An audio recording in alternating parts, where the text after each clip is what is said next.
Assalamualaikum warahmatullahi wabarakatuh.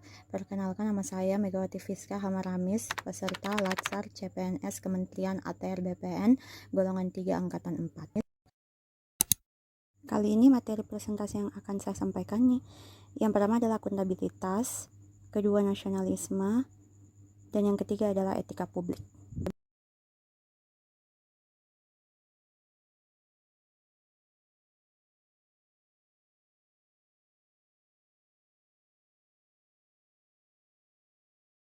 Pertama-tama saya akan menjelaskan tentang akuntabilitas. Akuntabilitas adalah kewajiban pertanggungjawaban yang harus dicapai. Dalam menciptakan lingkungan kerja yang akuntabel, ada beberapa aspek yang harus diperhatikan. Yang pertama adalah kepemimpinan. Lingkungan yang akuntabel tercipta dari atas ke bawah, di mana pimpinan memainkan peranan yang penting dalam menciptakan lingkungannya. Misalkan, memberikan contoh pada orang lain, lead by example.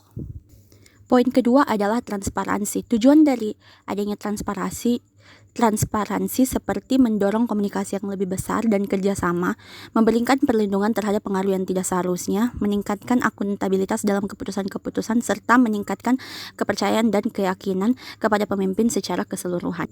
Poin ketiga adalah integritas. Integritas terkait dengan kewajiban menjunjung tinggi dan mematuhi semua hukum yang berlaku di Indonesia dan instansi terkait.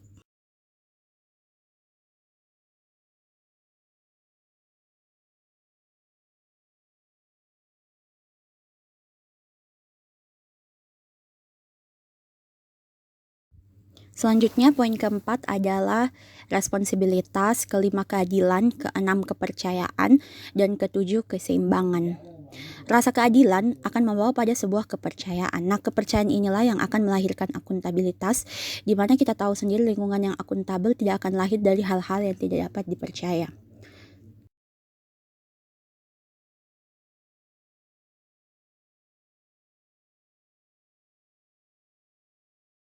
Poin ke-8 adalah kejelasan. Fokus utama untuk kejelasan adalah mengetahui kewenangan, peran dan tanggung jawab, misi organisasi, kinerja yang diharapkan organisasi, dan sistem pelaporan kinerja baik individu maupun organisasi.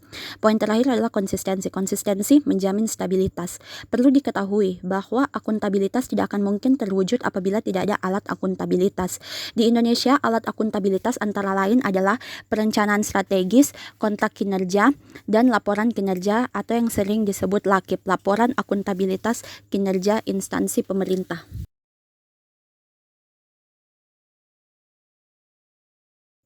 Selanjutnya saya akan menjelaskan tentang nasionalisme.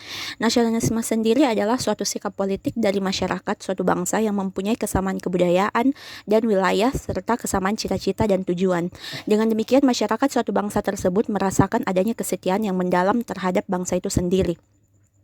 Pembentukan nilai-nilai Pancasila dalam menumbuhkan nasionalisme ASN, antara lain ASN sebagai pembuat dan pelaksana kebijakan publik, ASN sebagai pelayan publik, dan ASN sebagai perekat atau pemersatu bangsa.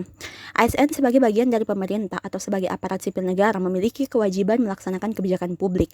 Dengan kata lain, ASN adalah aparat pelaksana yang melaksanakan segala peraturan perundang-undangan yang menjadi landasan kebijakan publik di berbagai bidang dan sektor pemerintahan. Untuk menjaga agar pelayanan publik dan pelaksanaan fungsi pemerintahan dan pembangunan dapat berjalan secara kontinu dan relatif stabil, perlu dibangun ASN yang profesional dan cukup independen dari struktur politik pemerintahan negara. Seorang ASN sudah terikat oleh sumpah dan janjinya untuk loyal, setia, dan taat kepada pilar dasar negara Indonesia, yaitu Pancasila dan Undang-Undang Dasar 1945, serta kepada pemerintahan yang sah.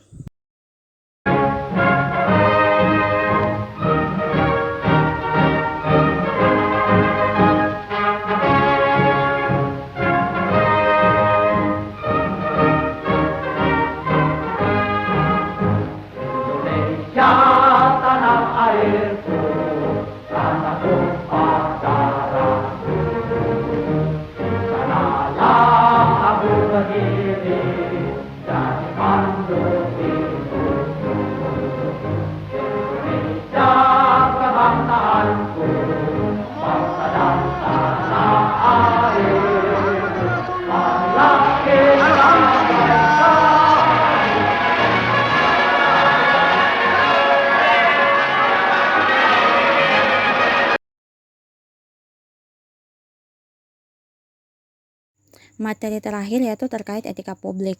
Etika publik adalah refleksi tentang standar atau norma yang menentukan baik buruk, benar salah, perilaku, tindakan, dan keputusan untuk mengarahkan kebijakan publik dalam rangka menjalankan tanggung jawab pelayanan publik.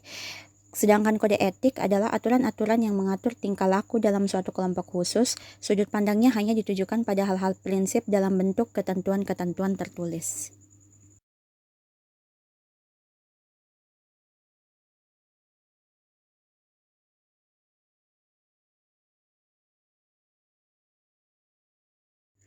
Selanjutnya, ada 3 fokus utama dalam pelayanan publik, yakni pelayanan publik yang berkualitas dan relevan. Kedua, sisi dimensi reflektif etika publik yang berfungsi sebagai bantuan dalam menimbang pilihan sarana kebijakan publik dan alat evaluasi. Dan yang ketiga, modalitas etika, menjembatani antara norma moral dan tindakan faktual. Dimensi etika publik terbagi menjadi 3. Yang pertama adalah dimensi kualitas pelayanan. Etika publik mengarahkan analisa Paul Sosbud dalam perspektif pencarian sistematik bentuk pelayanan publik dengan memperhitungkan interaksi antara nilai-nilai masyarakat dan nilai-nilai yang dijunjung tinggi oleh lembaga-lembaga publik. Dimensi yang kedua yaitu dimensi modalitas. Unsur-unsur modalitas dalam etika publik yakni akuntabilitas, transparansi, dan netralitas. Dan yang ketiga adalah dimensi tindakan integritas publik. Integritas publik dalam arti sempit yakni tidak melakukan korupsi atau kecurangan. Pembentukan moral, niat baik yang didukung oleh lingkungan, dan pengalaman yang menyediakan infrastruktur etika berupa sarana yang mendorong dan memberi sanksi bagi yang melanggar norma-norma dalam pelayanan publik. Paham idealisme etik mengatakan bahwa pada dasarnya setiap manusia adalah baik dan suka hal-hal yang baik. Dengan demikian, para pegawai dan pejabat perlu terus diingatkan akan rujukan kode etik PNS yang tersedia. Sosialisasi dari sumber-sumber kode etik itu beserta penyadaran akan perlunya menaati kode etik harus dilakukan secara berkesinambungan dalam setiap jenis pelatihan kepegawaian untuk melengkapi aspek kognisi dan aspek profesionalisme dari seorang pegawai sebagai abdi masyarakat.